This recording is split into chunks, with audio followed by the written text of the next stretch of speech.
The knife came down fast.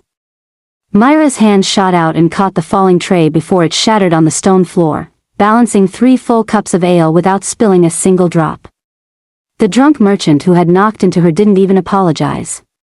He just laughed and turned back to his table. Mira straightened, adjusted the tray, and kept moving. That was the job. That had always been the job: stay invisible, stay useful, stay out of the way. The Ember Crown Tavern was loud tonight. Every table was full, every corner occupied by someone with something to sell, something to hide, or something to drink away. Mira moved through the chaos like she had been born inside it, reading the room the way other people read weather, instinctively, without effort, always 3 steps ahead. She set the cups down at the far table, collected her coin, and turned back toward the bar when her eye caught it again. The inscription above the fireplace. Old stone, older words, carved so deep they had survived 3 landlords and 2 fires. Nobody else ever looked at it. To everyone in the Ember Crown, it was a decoration. Background noise in stone form. To Mira, it said, "What is true cannot be hidden forever." She had known what it meant since she was 12 years old and had never been able to explain how. She had never tried. Some things were better kept quiet. She was halfway back to the bar when the door opened. The tavern did not go quiet slowly. It stopped all at once, conversations cut off mid-sentence, cups paused halfway to mouths, even the fire seemed to pull back. The cold that came through the door was not just winter air. It was the particular chill that precedes power. Derek Varnhold did not announce himself. He did not need to. He walked in like a man who had never once questioned whether he belonged somewhere, flanked by 4 guards in dark armor and 1 man in a gray coat who moved like a shadow given purpose. That man was Castle, Derek's chief advisor, his longest-serving confidant, the second most powerful person in Varenhold, and the only one in the room besides Mira who was not looking at the king. Castle was looking at her. Mira turned away and busied herself behind the bar. She had seen powerful men walk into the Ember Crown before. They drank, they talked too loudly, they left. There was no reason tonight should be different. She told herself that twice before Castle appeared at the bar directly in front of her. He looked at her the way people look at furniture they are considering moving. Then he spoke, not in the common tongue, but in something older. Angular, precise, layered with meaning beneath meaning. Words most people in Varenhold had never heard spoken aloud outside of ceremonies they did not understand. He said, in the ancient language, "Bring the king's table water and wine, and do not speak unless addressed, girl." It was a dismissal dressed as an order. He expected silence. He expected the blank stare of someone hearing a foreign sound and making nothing of it. Mira set down the cup she was wiping. She looked at Castle directly and replied, in the same language, without hesitation, without accent, "The king's table is against the eastern wall, away from the draft. I will bring water. The wine here is not worth a king's palate, so I will bring the good cider from the back instead." And you used the subordinate form of the command verb incorrectly. It implies a request, not an order. If you meant to command me, the word you wanted was verith, not verithos. The silence that followed was a different kind entirely. Castle stared at her. Behind him, she could see that Derek Varnhold had gone very still. His guards exchanged glances. Nobody in the tavern breathed. Mira picked up her tray and walked toward the eastern table without waiting to be dismissed, because she had not been commanded. She had been requested, incorrectly, and she had answered. That was all. She set the table, poured the water, went to the back for the cider, and returned to find Derek Varnhold standing 3 feet behind her. Up close, the Iron King was younger than the stories made him sound. Hard-jawed, dark-eyed, carrying the particular exhaustion of a man who had not slept easily in years. He studied her as if she were a text he had never encountered before and was not sure he could trust. He said, in the ancient language, "Where did you learn to speak this?" She answered in kind, "I did not learn it. I have always known it." He said nothing for a long moment. Then, "That is not possible." She met his eyes. "And yet here we are." Castle appeared at the king's shoulder, his expression composed but his eyes sharp with something Mira's instincts named immediately as fear dressed in professional clothing. He spoke in the common tongue this time, for the room's benefit. A curiosity, my king. Nothing more. We should not delay the. We will delay, Derek said, still watching Mira. He switched back to the ancient language, dropping his voice so only she could hear. Can you read it as well as speak it? I can read anything written in it, she said. Old texts, inscriptions, coded variations. All of it. Something shifted behind his eyes. Not warmth exactly, more like the click of a lock finding its key. He straightened and spoke in the common tongue at normal volume. I have a proposal for you. Come to Duskwall Keep tomorrow morning. I have work that requires your particular skill. Mira looked at him. She looked at Castle behind him, whose face was a controlled mask over visible unease. She looked at the tavern around her, the drunk merchants, the cold stone floor, the inscription above the fireplace she had been reading since she was 12. What is true cannot be hidden forever. I will be there, she said. She did not sleep that night. Duskwall Keep was built to make people feel small.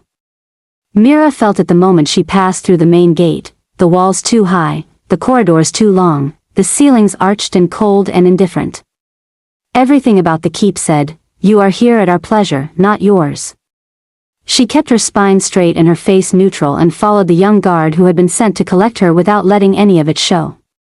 She was given a room on the scholars' corridor, clean, modest, nothing to complain about. A title, Royal Consultant on Ancient Texts. A purpose, to assist in the translation of manuscripts that had sat unread in the royal archive for over a century. And a clear, unspoken rule, communicated entirely through the way Castle looked at her when she passed him in the hallway on her first morning, do not forget what you are. She had not forgotten. She was just not sure it meant what he thought it meant. The archive was the first place in Duskwall Keep that felt like she could breathe. Floor-to-ceiling shelves, manuscripts wrapped in treated cloth, the smell of old ink and older knowledge. Derek was already there when she arrived, standing at the main table with 3 scrolls unrolled in front of him, frowning at the page as it had personally offended him. He looked up when she walked in. You are punctual. You said morning, she said. It is morning. He gestured at the scrolls. These 3 texts were recovered from the eastern ruins 14 months ago. My scholars have been attempting translation for a year. They have produced 40 pages of notes and no usable content. Mira approached the table, leaned over the first scroll, and read in silence for 30 seconds. They have been translating the surface layer, she said. The ancient language has 3 registers. Ceremonial, functional, and encoded. These texts are written in an encoded register. Your scholars were working in the ceremonial. Derek stared at her. How long have you known that distinction existed? Since I was approximately 8 years old and found a carved tablet behind the tavern wall during a repair, she said. I thought everyone knew. He sat down. No, he said slowly. No, everyone did not know. They began to work. It was not graceful at first. Mira was not accustomed to explaining what came instinctively to her, and Derek was not accustomed to being the least knowledgeable person in a room. But they found a rhythm within the first hour, and by the second hour, the rhythm had become something closer to genuine collaboration. He was faster than she expected. She was more patient than he anticipated. The scrolls gave up their secrets slowly and then all at once, the way important things often do. By the end of the 3rd day, they had translated material that rewrote 3 assumptions in Varenhold's historical record. By the end of the first week, Derek had stopped sending for her through a guard and started appearing at the archive door himself. Castle noticed. Mira noticed him noticing. She also noticed other things. Documents that came through the archive for cross-referencing did not match the military records she had seen earlier in the same week. Supply numbers that shifted between versions. Correspondence coded in a variation of the ancient language's encoded register, not perfectly, not by someone fully fluent, but well enough to hide meaning from anyone who did not know exactly what to look for. Mira knew exactly what to look for. She said nothing yet. She filed it away and kept working and watched Castle from the corner of her eye and listened to the way the ancient language moved through the documents like a current she could feel before she could see. In the second week, Derek stayed late in the archive. The guards rotated out. The corridors went quiet. Mira was rewrapping a translated manuscript when he spoke without looking up from his page. "How does it feel?" he asked. "To know something your entire life without being able to explain where it came from?" She was quiet for a moment. Like carrying a lamp in a dark room and not being sure if the light is a gift or a target. He looked up at that. Something in his expression shifted, the professional distance he maintained like armor had a crack in it, and through the crack she saw something that looked exhaustingly human. "I have ruled Varenhold for 9 years, he said. "I have won 3 border conflicts, stabilized the High Table after my father's collapse, and maintained pact bonds across 11 territories." He paused. "I have not slept more than 4 consecutive hours in 6 of those 9 years. "Because you do not trust anyone enough to stop watching," she said. He looked at her for a long moment. "Yes. That is not strength," she said, not unkindly. "That is just a longer way of being alone." He did not answer. But he did not leave either, and they sat in the archive until the candles burned low, not always talking, and it was the most honest evening Mira had spent in longer than she could name. It was also the night she found the proof. She had been cross-referencing a supply manifest against an older archive document when the pattern surfaced, not hidden deeply, just hidden confidently, the way things are hidden by people who do not believe anyone is looking. A series of encoded notations embedded in routine administrative language. Numbers that were not inventory figures. Coordinates that were not map references. And threaded through all of it, a seal impression she had seen every day since she arrived at Duskwall Keep. Castle's seal. Mira sat very still. The archive was silent. Derek had gone to his chambers an hour ago. She was alone with a document that could destroy the king's closest advisor and possibly ignite a political war inside Duskwall Keep. She thought about the inscription above the fireplace at the Ember Crown. She thought about what it had cost her to keep her gift quiet for 26 years. She thought about what silence really meant when you were the only one who could see clearly. Then she carefully and precisely made a copy of every relevant document, wrapped them in a cloth, and sat down to wait for morning. She told him just after dawn. Derek read the documents without speaking. He read them twice. The third time, he set them down and stood with his back to her at the archive window, looking out at the gray morning light spreading over the keep's outer walls. Mira waited. The ancient language had a word for this kind of silence, Vethra, which translated loosely as the quiet before a man decides who he is going to be. She had always thought it was a strange thing to have a specific word for until this moment. "How long?" he said. His voice was steady. The steadiness of a man using everything he had to keep himself from breaking. "The earliest document I found dates back 11 months, she said. "But the coding style suggests practice. Whoever taught Castle the encoded register taught him at least a year before that." "He has been in my service for 16 years, Derek said. "I know. He stood at my father's funeral. He was there the night I took the crown. When the eastern border fell 2 years ago, it was Castle who stayed awake with me for 3 days planning the response." He stopped. His hand on the windowsill had gone white at the knuckles. Every piece of strategic information that passed through the High Table. He had access to all of it. "Yes," Mira said. "And the Ashen Veil received all of it." Derek turned from the window.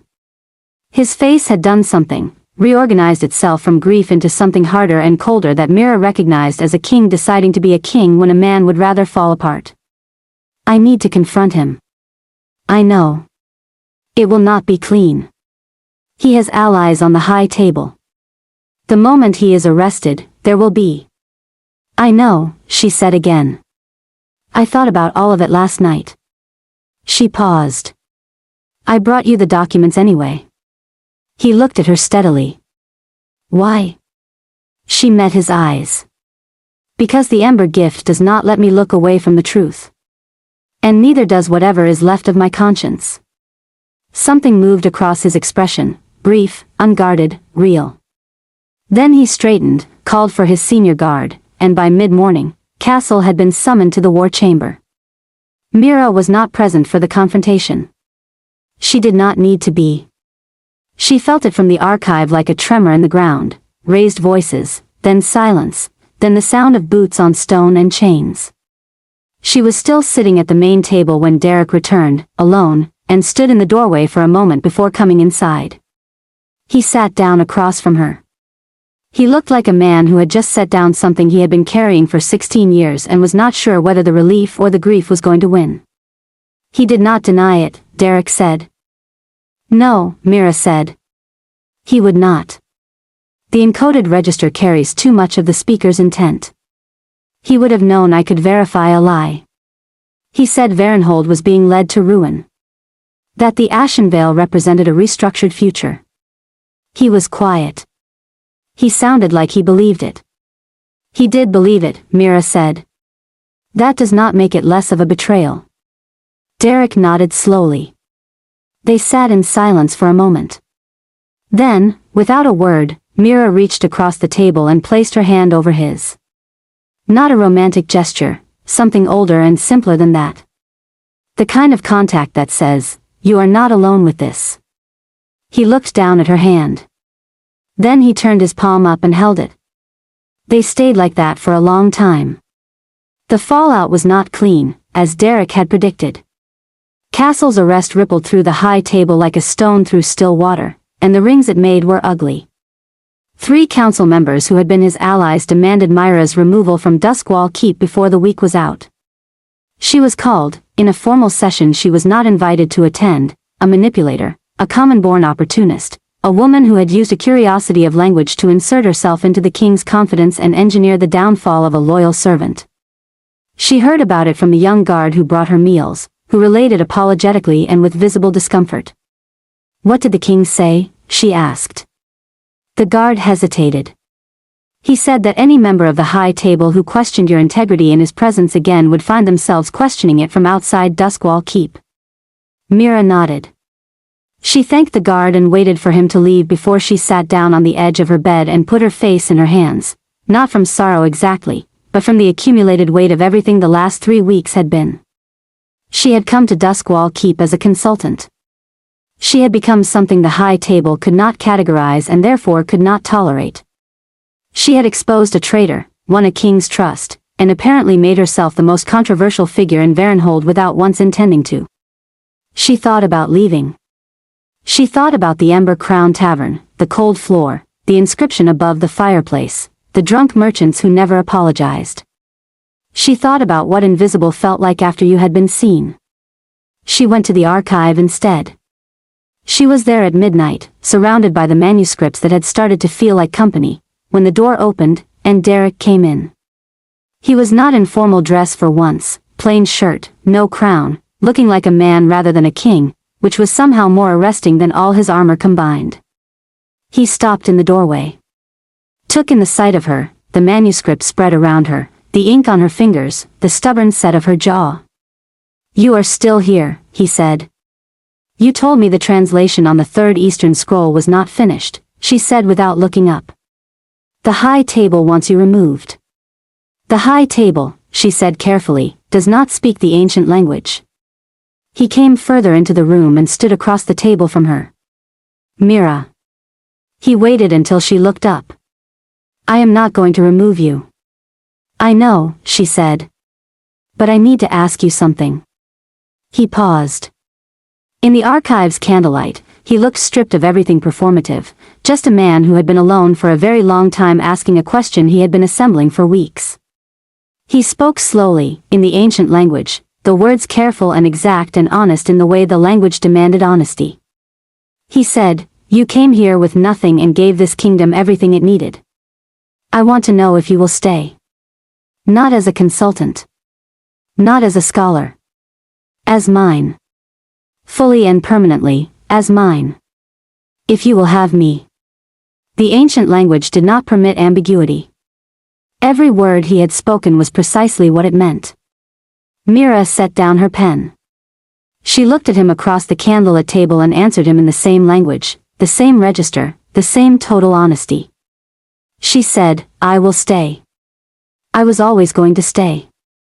I just needed you to ask me in a language neither of us could lie in."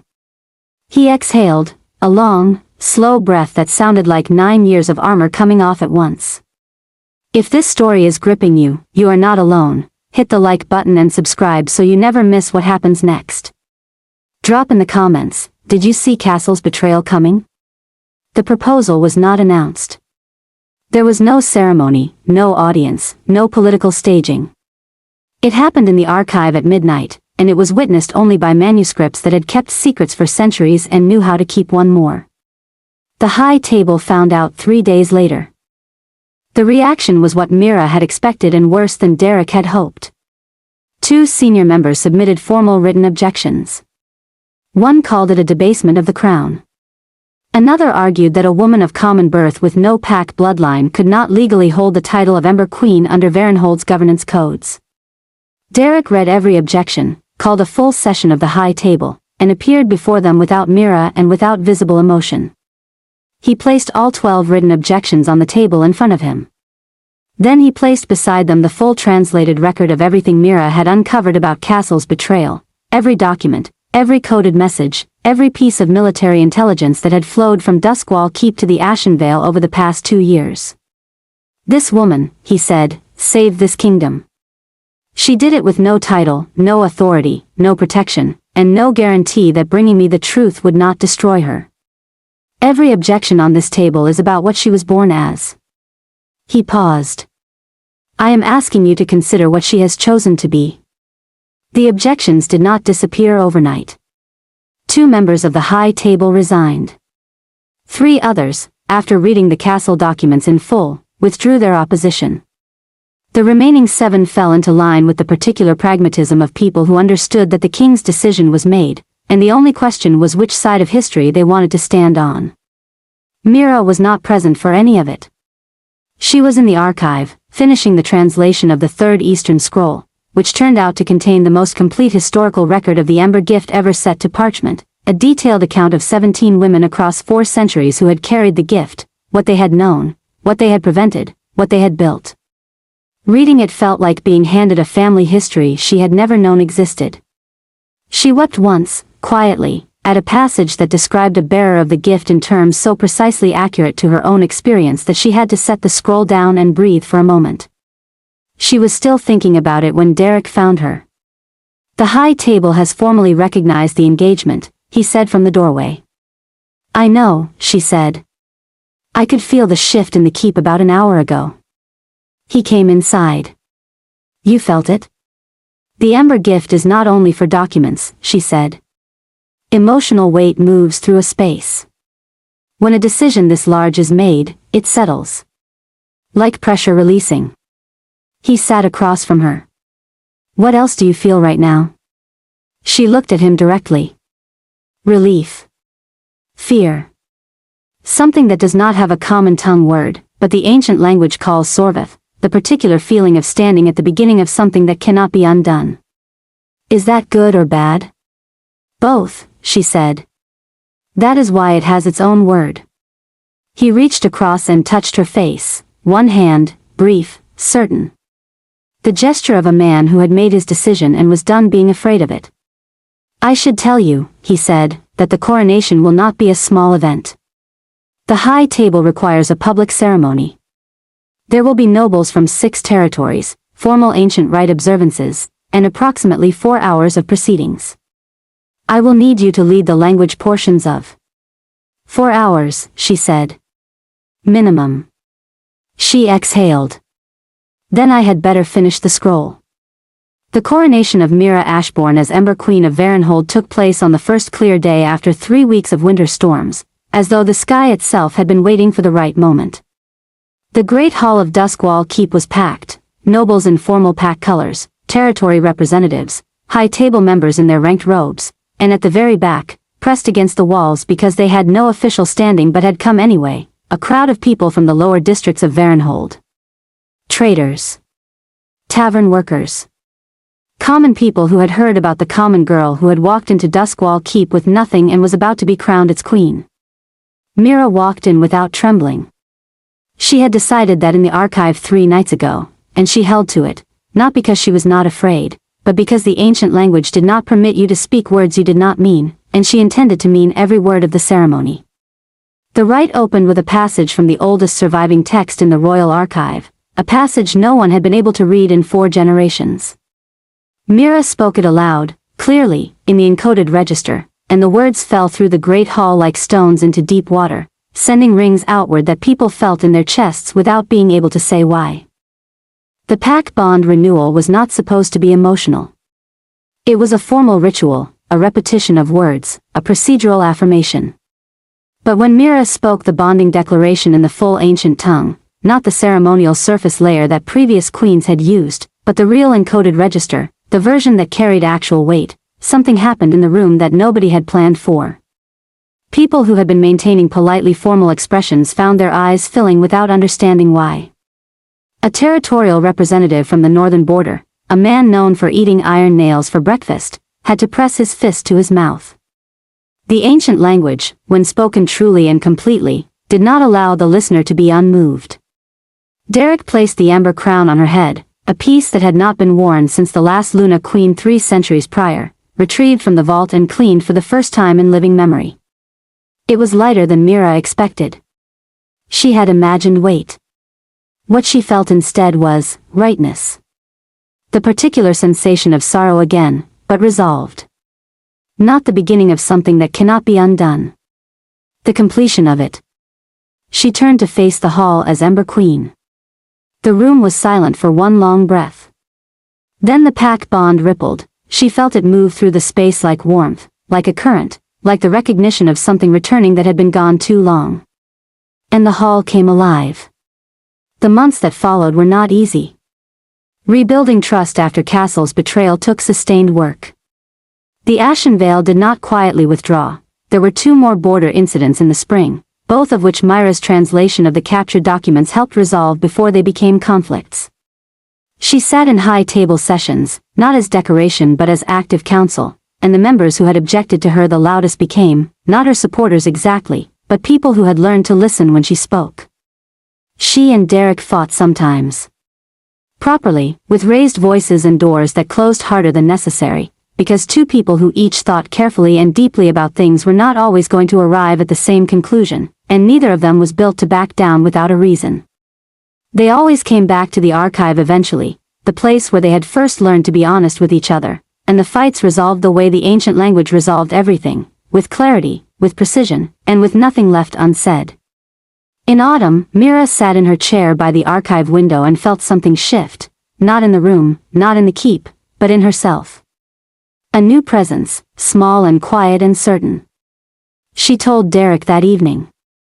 He sat down on the floor of the archive. Just sat down, as his legs had decided without consulting him. He stared at the stone for a long moment and then looked up at her with an expression she had never seen on his face before, unguarded, undone, brilliant with something that had no word in the common tongue and did not need one. Solon was born in the depths of winter, in a room full of firelight, arriving in the world with the particular conviction of someone who had already decided to be here.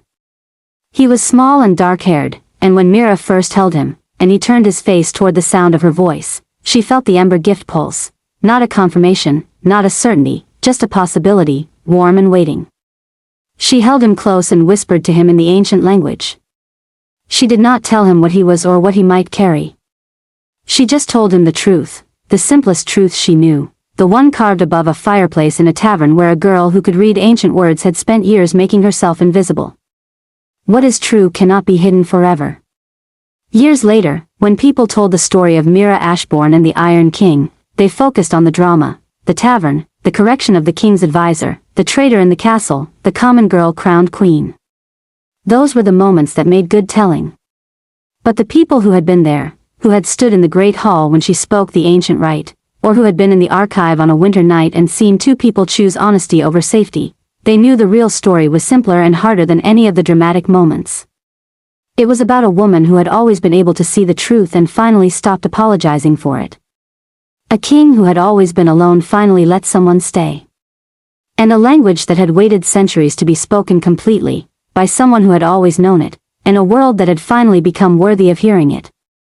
Outside the high window of Duskwall Keep, Varenhold stretched into the evening, markets and roads and fields, and at the far edge, barely visible, the lower district where the Ember-Crowned Tavern still stood, the inscription above its fireplace still legible to anyone who knew how to look. Mira stood at that window with Derek beside her and Solon asleep in the next room, and the ancient language turned quietly in her mind like a fire that had never gone out, and she thought, this is what true looks like when it is finally allowed to be seen. Fade to black. If you made it to the end, you are exactly the kind of viewer this channel is made for. Please subscribe, hit the like button, and tell us in the comments, what moment hit you the hardest? We release new stories every week, and you do not want to miss what comes next.